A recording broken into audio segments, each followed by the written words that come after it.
Stoke-on-Trent in the 1920s. On the face of it, it doesn't look like a great place to be. While in other classes and other areas of the country, the Roaring Twenties are going on. But for the mass ranks of the working class in Longton, it was a very different story. Longton in Stoke-on-Trent was blanketed by pollution from the pot banks. People lived in grinding poverty, in overcrowded slum dwellings. Looking back now from the perspective of 2011, the 20s seems like a different world. The NHS is still 25 years away. Most parents and teachers were Victorians. Life expectancy at birth for a male was 50. The 20s seems an impossibly long time ago.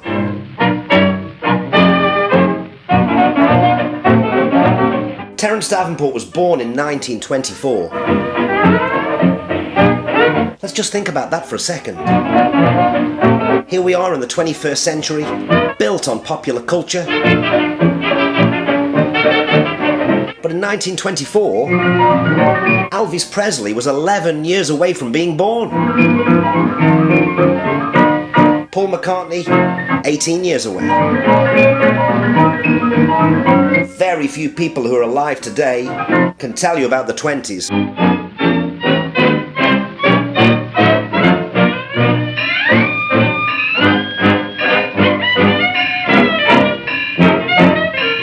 It was in a house very similar to these that Terence was born on the 24th of April 1924.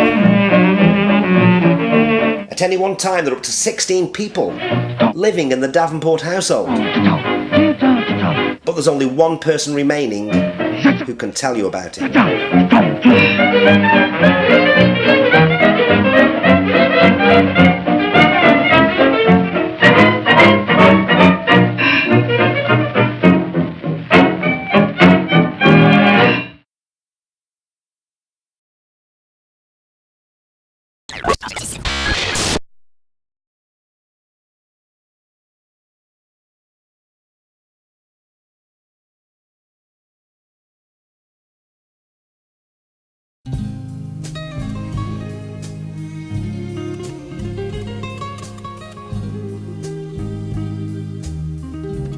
To begin with, I wanted Terence to tell me about the first family home. So let's go back to the very beginning, the mid-20s, and a tiny terraced house in Sandford Hill, Longton. 14 children were raised in that house. That's something that would never be allowed to happen today. Well, imagine about 89 of you in the house all the time, sometimes 10 of you, with your mother and father and all the brothers and sisters, running in and out. We haven't got much of a house, the house was a furniture. That furniture, that's what we'll get our hands on, whatever. We did have a settee. Well, we did have settee, but nothing like settees today. So what did you sit on in the living room? I always had the chairs, There's never two chairs alike. Well, the sofa, they had sofas then, all sofas. Of holding hands and red bouquets and twilights trimmed in purple haze and laughing eyes. It's still possible, with a little imagination, to picture the scene that Terence was born into. The house is long since demolished, but I took him back to the exact spot where the house once stood, in the hope that it would rekindle some memories. Memories. So what we're looking at now? Number 11 there. Yeah. It's where my house was. That's where we like. Yeah. So this is Ball Street. this is Shenton Street, Yeah, it's Ball Street Library. and it was the early 50s. It was changed from Bowl Street to Shenton Street. Is that right? In the 50s, could be later than that. Could be 60s or 70s. And obviously these are new. These are probably about 50 years old. These bungalows, yeah, aren't they? yeah. So what does it look like back in the 20s? Well, imagine, terrace type houses. Memories press between the pages of my mind. Memories sweetened through the ages just like wine. That building, at its peak, how many of you lived in there? But what's on time? I'd say about 10 of us. 10. And how many rooms had it got? 2. Two up, two down. Two rooms upstairs. Yeah. And a kitchen and a living room. 2 bedroom houses. So it was just a normal terrace with 2 bedrooms upstairs. Two down. So did you live? How many did you share a bedroom with up there? 3, 4 bedroom, one bedroom. Was there? Even mother and father had the other bedroom for the girls. In mother's bedroom.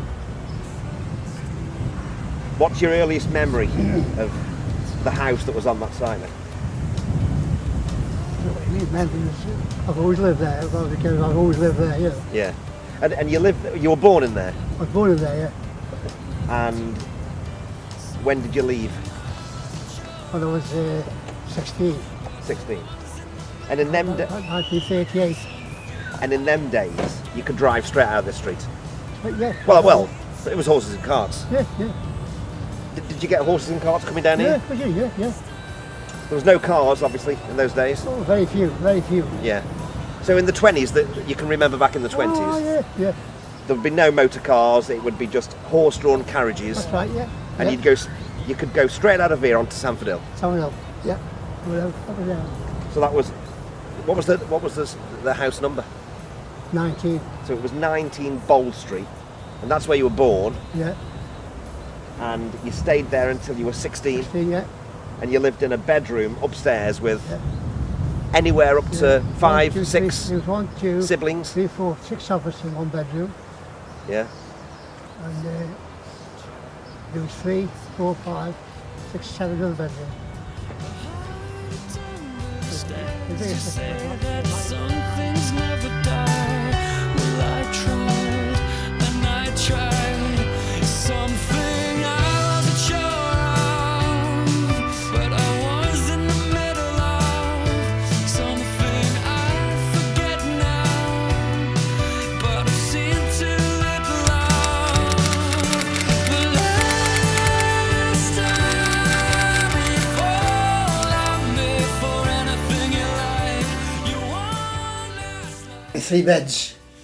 Jack, Bill, me and Les. I think they were car thing. 1 bed. And then another room. Did you have your own bed? It's only 1 bed. No, it's just 3 or 4 of us slept in one bed. And in the other room, when mother and father slept, they had a bed. And our Leonard would be about, what would he be? About 3, perhaps 2. And the tower, there's a bed in father's room, and that's when he bumped at night. And my father's bed's higher than our bed. I looked down, our Leonard's under the bed, fell out of bed. Never woke up. So I picked him up, put him back in bed and come down and got back in bed again. Didn't hurt him, because he's not floppy, not his babies.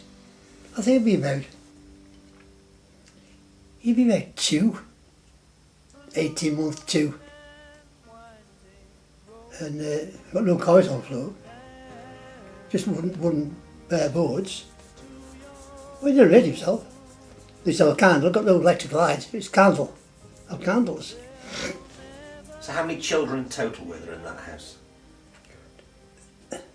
Every time only one, but there were 16 of us, but they weren't all in one, because they were calling down when I first started school. I got 2 Collins, as you know.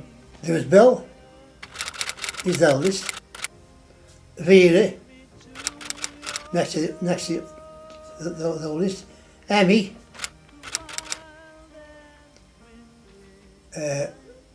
Nellie,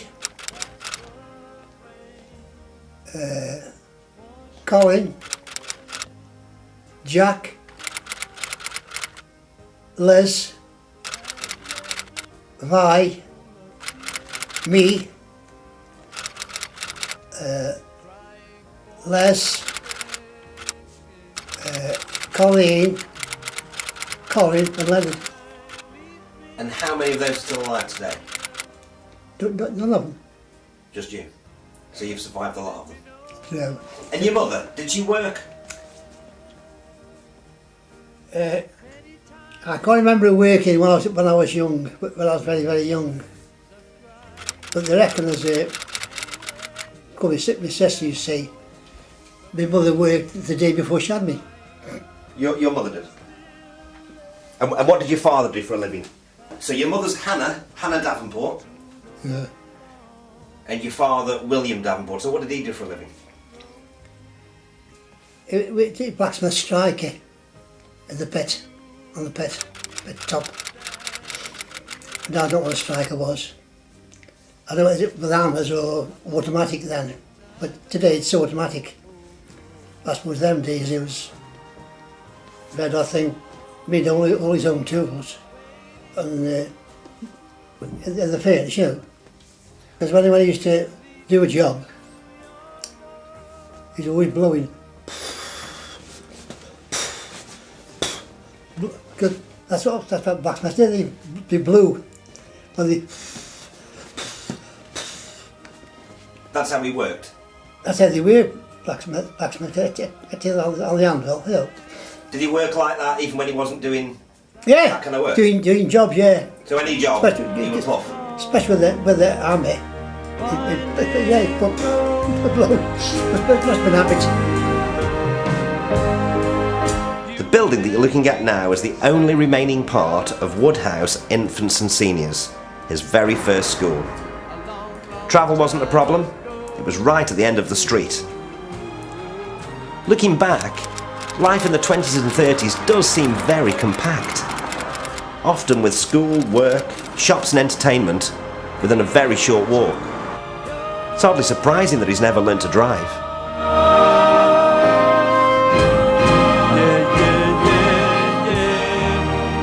So to walk from your house to the end of Shenton Street was... 2 minutes. Well, it's not even that, it's probably a 1 minute walk. And then you've got what is now a day nursery. So tell me a little bit about that. That's a big building at the end of the street. You said the caretaker works there. Tell me about that. Mrs. Norwell. She is Mrs. Norwell. Any falling out across the Spencer Wales, it's called Last Orders now, the pub. You can sort them out. Take it. Bang that together. Then bugger up home. Now she's got a certain physiological Oh, I'm condition. on a bus. I'm on a bus. Never seen one's make sense. Well, very few. They weren't bus, just like that. Bag of tater, down the blouse, stuck out. But I hadn't seen a fit for years. So it was 1929. You started the infant school at Woodhouse. Tell us a little bit about that. What was it like at Woodhouse when you went there at the age of 5?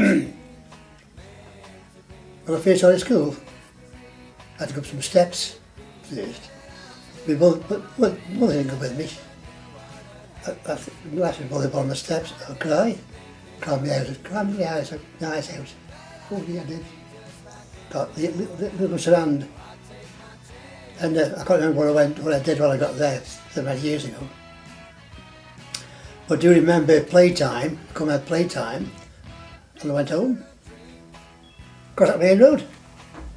Imagine, from that school there, across the main road, down our street, Monday morning, at about 11:10, playtime, and I went home. My mother went blue. What are you doing here? What are you doing? Oh, I went pretty mad. Went mad. And did she take you back? Well, I can't remember taking it back, but I was just supposed to do. Yeah. I did the same again when I was 13. From the same school, the seniors. We had sports. Went back to school in the afternoon and I won this ball, the bouncing ball. Right? Playtime. So playtime, got the ball. Come right in, went home. Well, so you're early, aren't you? About 3:30. I said, oh, it's only playtime. So I had to go back, I went back to school. It's still honest. I did the same when I was 5. I did the same thing when I was 13. Playtime. But back there, no. What, you thought it was home to... Oh, you lost track of time? Yeah. Yeah. You're playing and you I went was excited with the ball, you know, with sports ball. And I was excited. Oh, what to go? So I went down and nobody waters then, in them days. And anyone who walk in a schoolyard then, they locked the gate or anything, they just walked in. And I went home, across the road, I went home.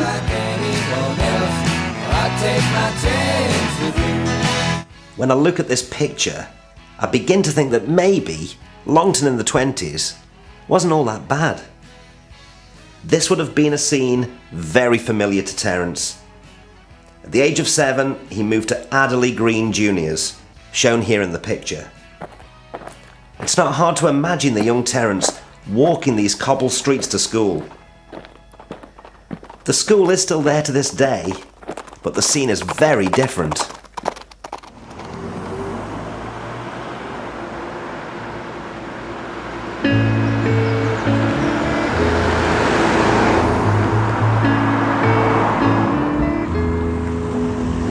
There are places I remember all my life. Here's another great scene from the same period. It's just 200 yards on and adjacent to the school. That building on the left there is now the Corner Inn pub. And those terraced houses you can see in the background, they're still there. It's had their moments with lovers and friends. I still can recall. Some are dead and some are living. In my life, I've loved them all.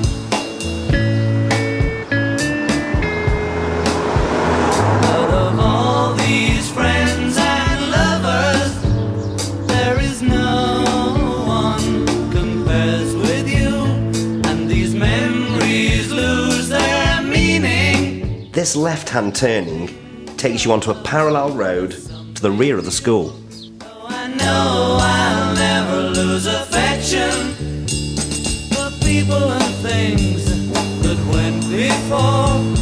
I know I'll often stop and think about them in my life. The two scenes are barely recognisable.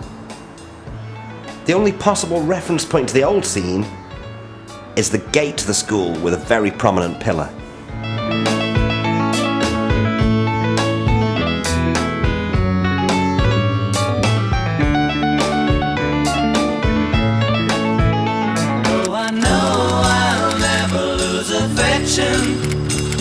For people and things that went before, I know I'll often stop and think about them. In my life, I love you more. In my life, I love you. We went there till I was 11. They went down Woodhouse again till I was 14. So you're here from the age of 7 to 11? Yeah, And that was your classroom there in the middle? Yeah, that's it there. Dilapidated areas.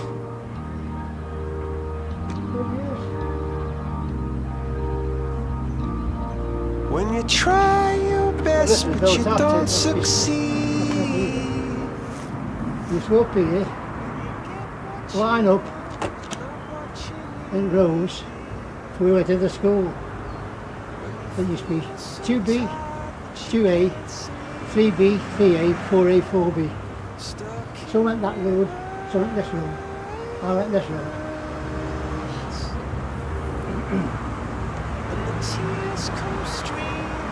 Has the building changed much? No, that's no, that's it. We're older, a bit older.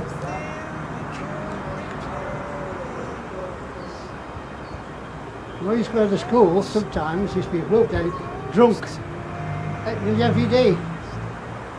They're lying down here. In fact, the police do it, Sheffield.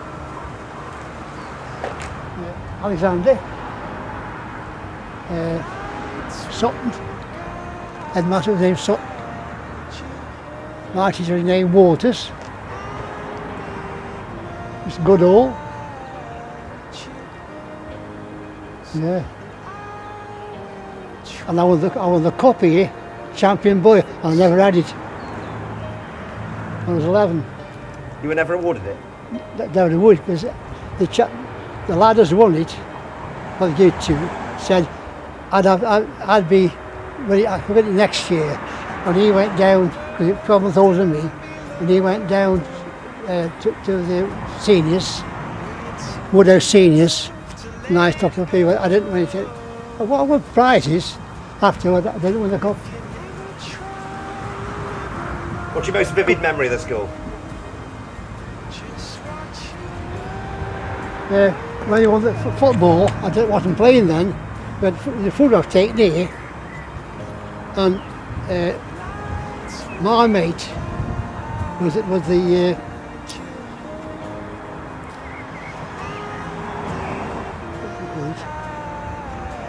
he wasn't playing. Well, I wasn't playing then, but they were called 1935. Lads, and you were the lads. And I've seen the photograph once with all them years, and I saw it at Creedy years and years ago. I'd love getting my hands on one, but I can't, I've never seen it. And what's the photograph of? The football team has won the cup Oh, really? in 1935. I knew them all. Happy times here? Well, some good times here, yeah, I did, yeah, I did. Very overgrown now, isn't it?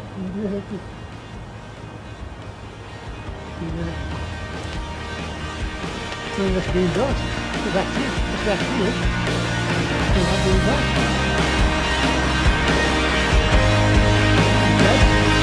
That's it.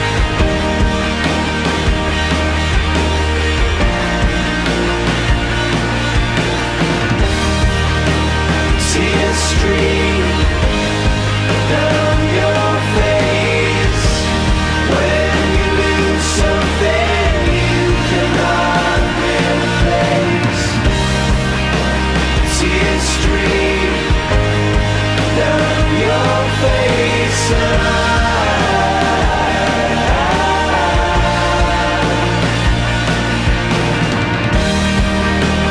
See a stream down your face. I promise you I will learn from your mistakes. See a stream down your face.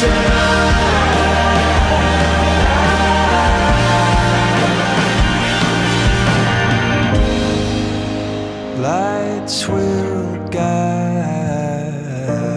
you home and ignite your bones, and I will try to fix you.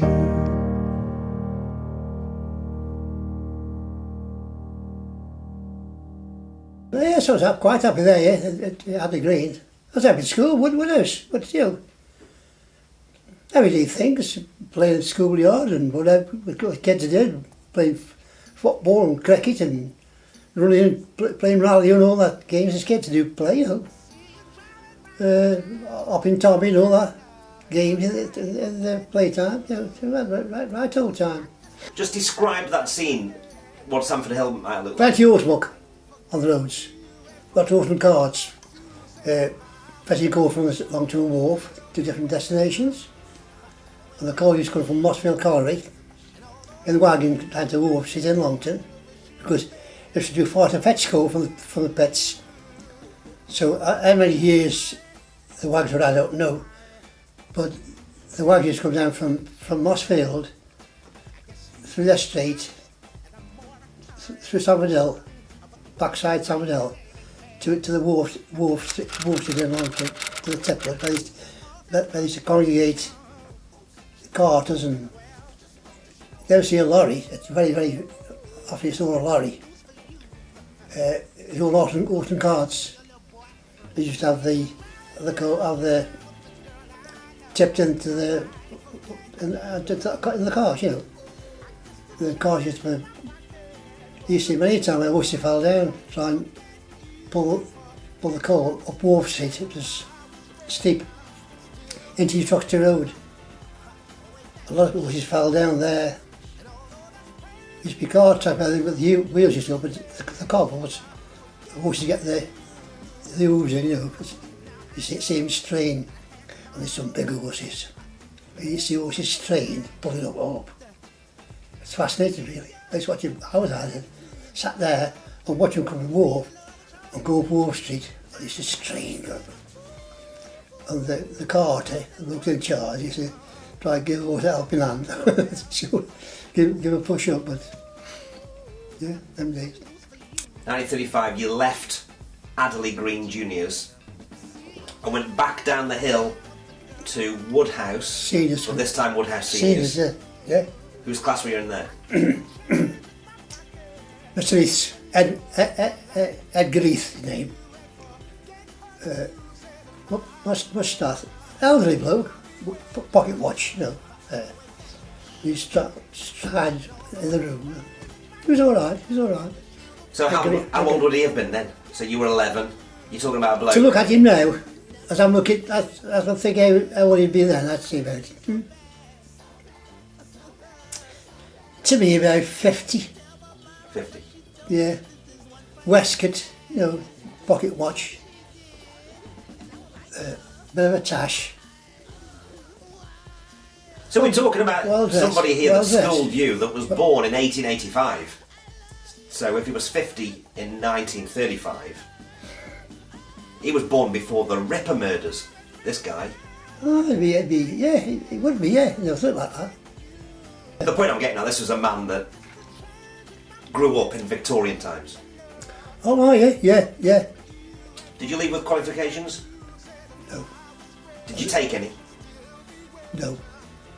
Mr. Shepley. Like a German.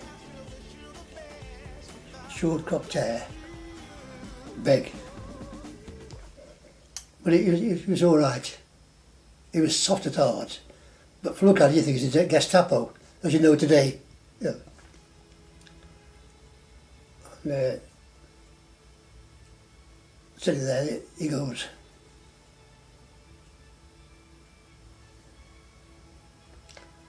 he said, Billy Nutt. At the desk. He says, got a job yet? I was in short trousers, I was. I said, no. He said, have you got a job, don't you? I said, no. He said, well, there's two apprentice jobs going at this hand, paint and decorators at Savadell. He says, if you want the job, after school, nip across and tell him you want the job. No, really. So why did he pick on you and Billy? I don't know. He just picked on me. I don't know. He just goes, if you got sweets, you got to have them on top of your desk. These come round. On the back of his back.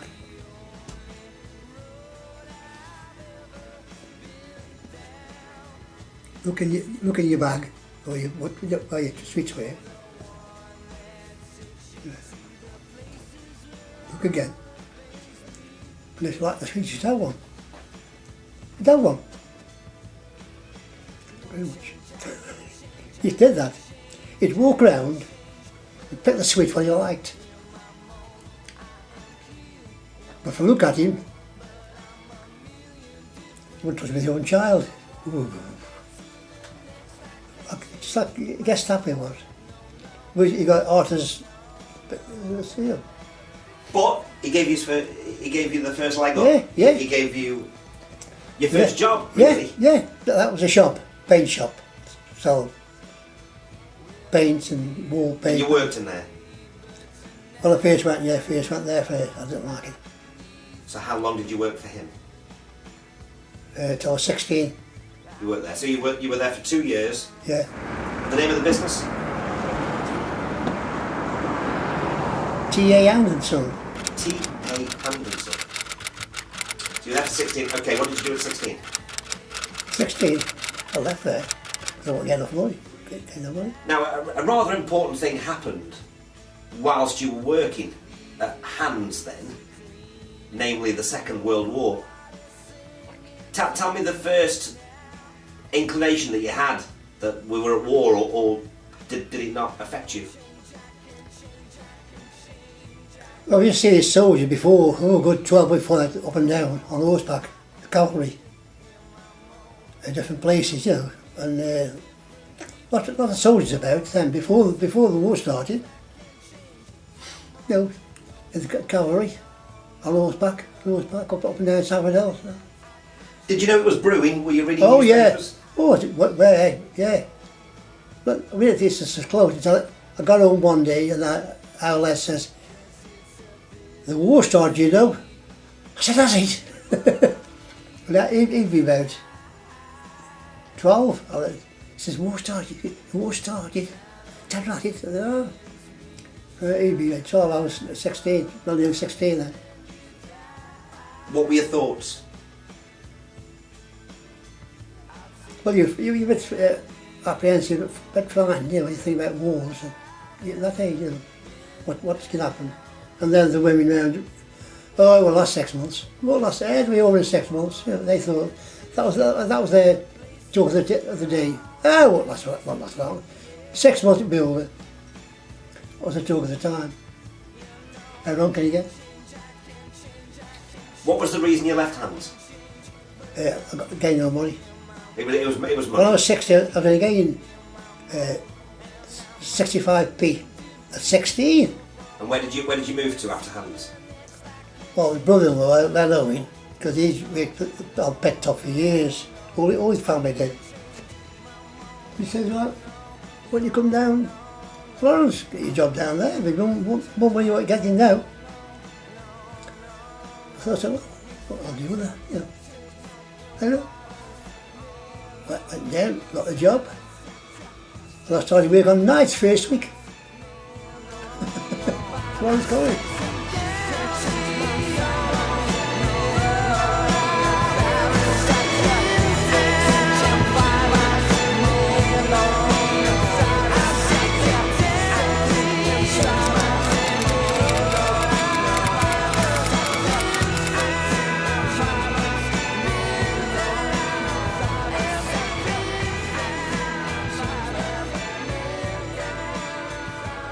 So I decided I'll be noticing.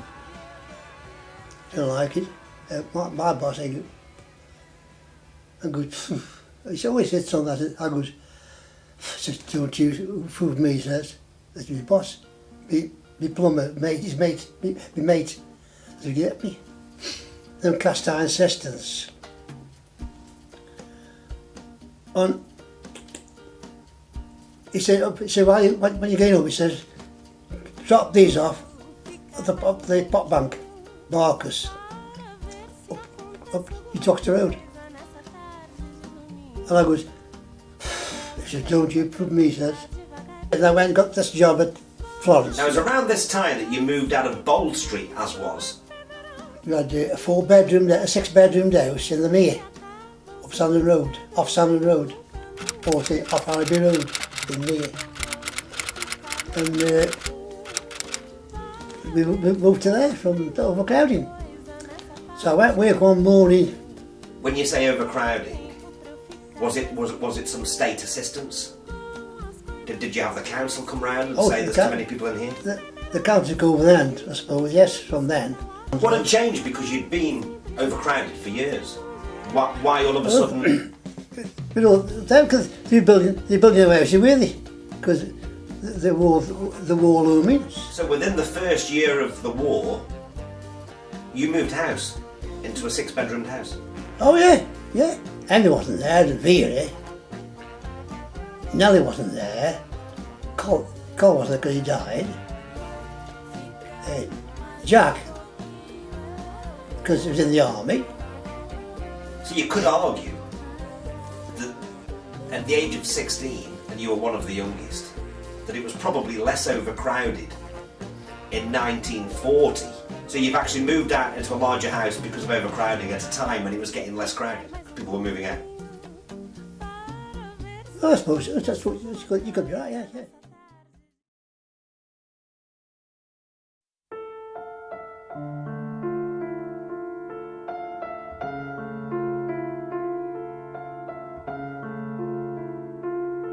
It's very hard to look at this list of the Davenport children without being a little sad at the age of the death of some of them.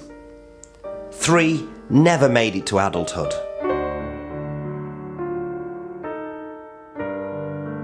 Colin died in 1929. There are no known photographs of Colin. He died during a fistfight at the age of 10 in the streets in and around the Bowl Street area. He took a fatal blow to the stomach from an older boy. Nellie died in 1932 from diphtheria. Diphtheria was still common in the 20s and 30s, and the disease thrived in overcrowded and unsanitary conditions. Within 12 months of this photograph being taken, and at the tender age of 16, Nellie was dead. But it was probably the death of Leonard that had the most profound effect on Terence.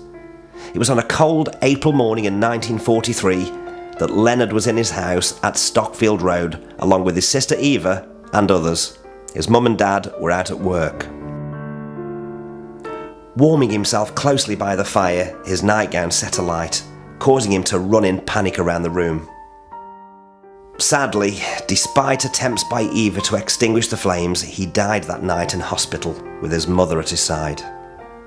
Broken-hearted, William, the eldest brother, wrote to his brother Jack, who was serving overseas, to inform him of the tragedy.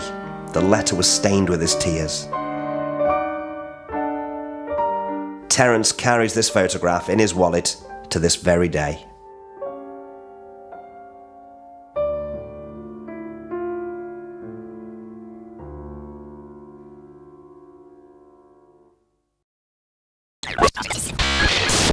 Good times there, Florence. That's a really good time there, Florence. Days and nights, days and nights, alternative. And well, yeah, much money there really. So we decided,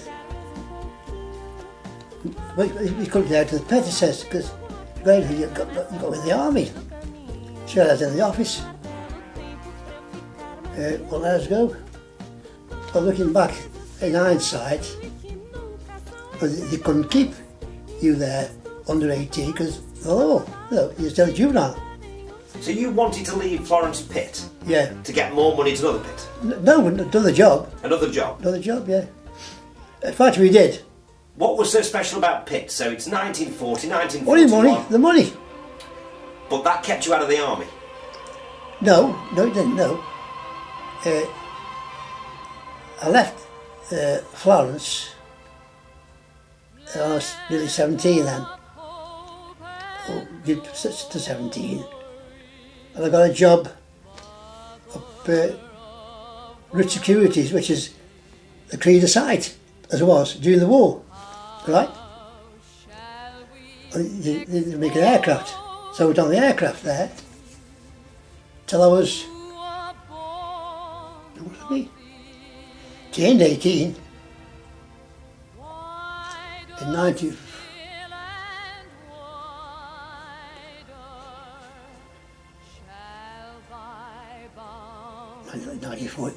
Well into 1942, 43, 44, 45. Yeah, up to about February 1942. You were at route security. Yeah. And then I mean papers.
I said to him all this. I said, oh, well, Bill, I was in bed, and then Bill says, you don't know what, don't you? So I can guess, it was a brown envelope. If that brown envelope comes through, you know what it was. You call the papers. I said, I think so. So I looked at it. Yeah. Oh, well, yeah. I think I got no Worcester, I think. What a shoe. And they gave me a 4 shilling check, a 4 shilling postal order. Right? That's my first week's wage in the army, 4 shilling. So I said to LS, I think we could change that. So I had 2 shillings, I gave mother 2 shillings. I'd done a week ready for the army, because you're there about a fortnight, aren't you? Before you go. And this last come for the door says, I drove for the Navy. I didn't pass for the Navy. So he said, go see what the army can do for you. So I said, the army? Well, I don't. He says, oh, why do you want to go? I said, well, Mum is in Black Watch. I said, I won't join the Black Watch. He said, that's full. Full. I said, yes, Sue. He says, what would you, the Black Watch, that's a Scottish regiment. I didn't get the Scottish regiment. One more, go through the doors, go down the pit, or in the army, sign one of these papers, check off what you want to do. So they'll say to your mother, says, what should I do, Mum? Says, I'm not telling you what to do, says, it's your life, this is what you want to do. He says, you got one of my lads, says, just like that.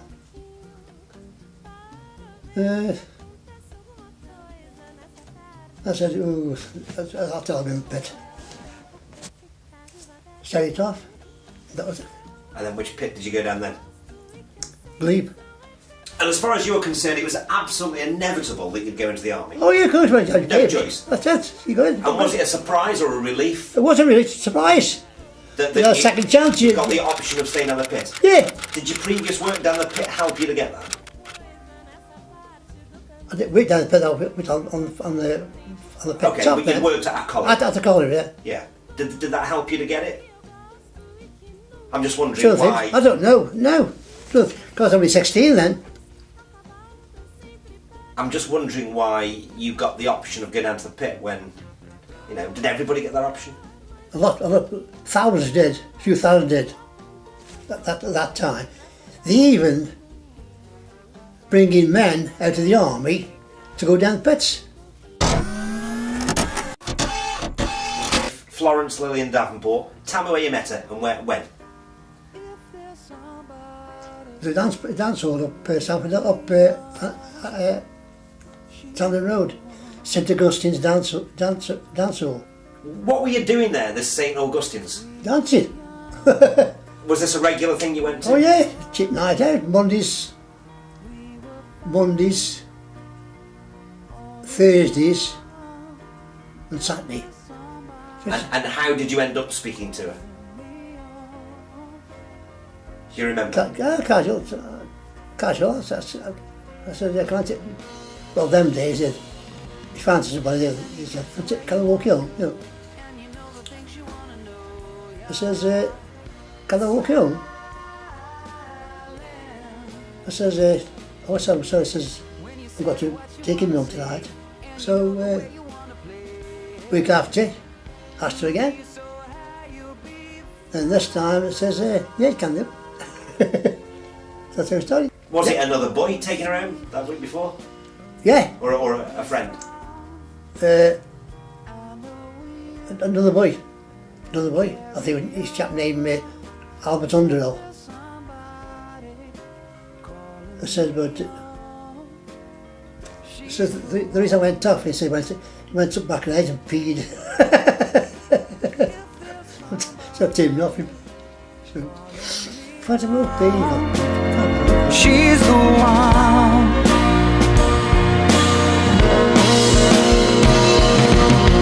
When you get to where you wanna go, and you know the things you wanna know, yeah. Smiling.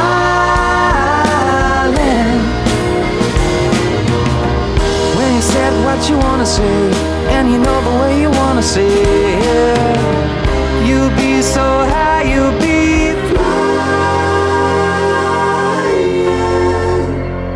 I was her, she was me. We were one, we were free.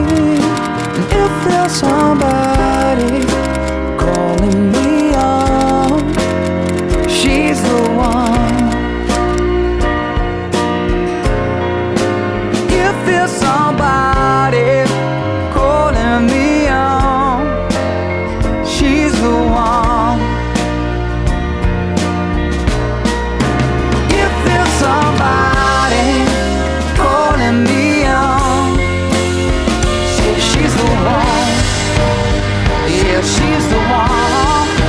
If there's somebody calling me on, she's the one. She's the one. If there's somebody calling me on, she's the one. She's the one. If there's somebody calling me on, she's the one.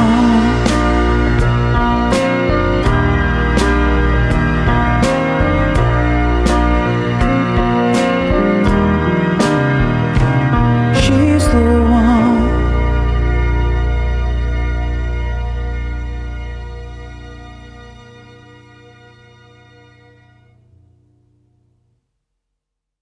Where did you begin to work then?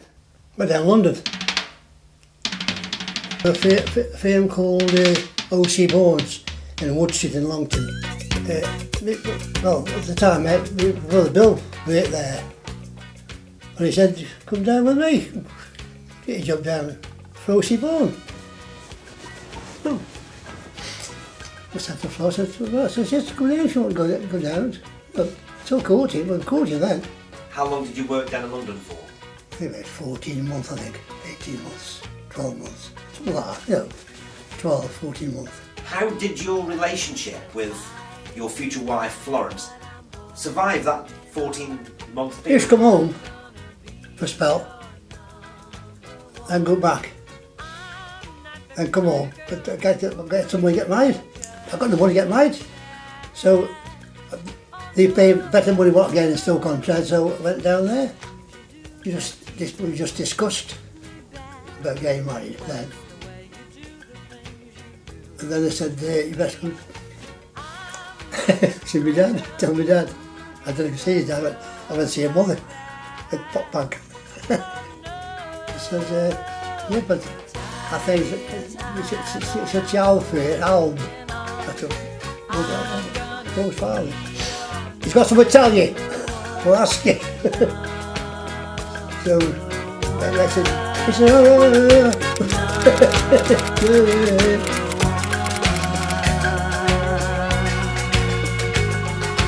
Every girl wants you to be her man, but I'll wait, my dear, till it's my turn. I'm not the kind of girl who gives up just like that. You had your daughter, Linda, Anne, in 1948. Yep. Tell me exactly what you were doing when you heard she was on her way. I knew all about it. I knew she'd have a baby. Didn't just happen. I knew. Right? Go on, explain. Well, what's to explain? If I knew she'd have a baby, it shouldn't mean she'd know.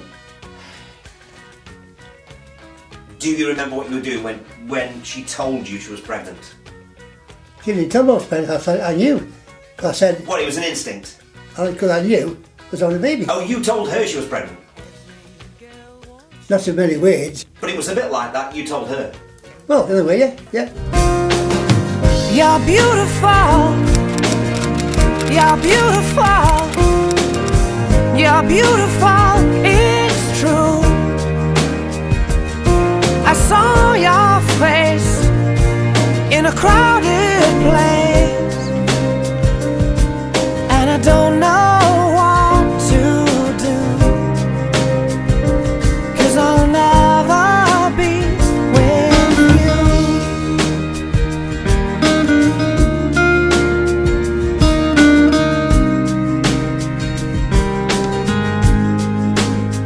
Yes, she caught my eye as we walked on by.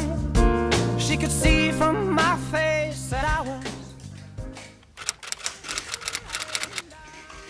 Well, our story's almost at an end, and sadly, so is the film. And it's a film I've really, really enjoyed making.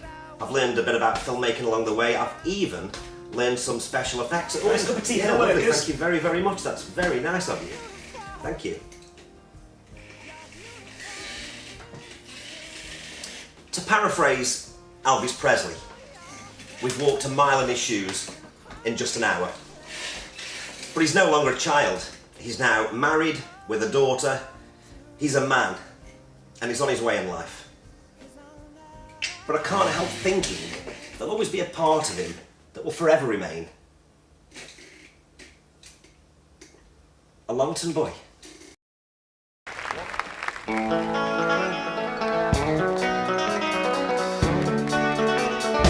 We were happy kids.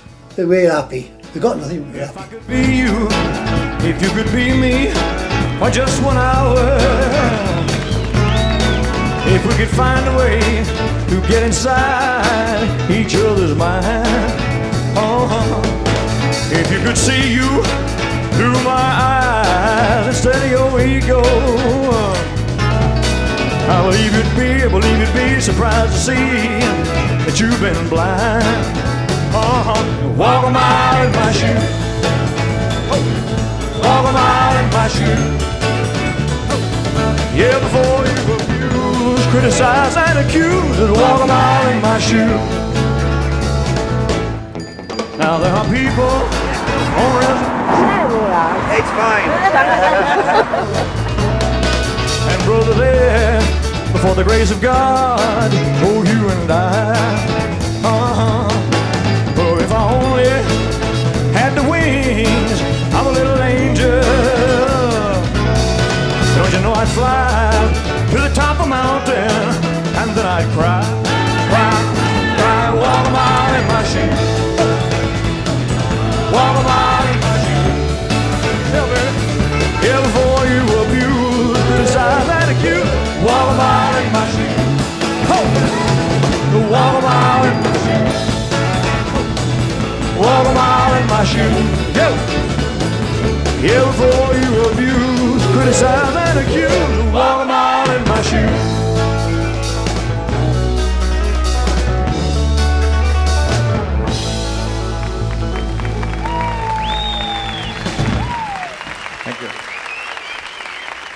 Thank you very much.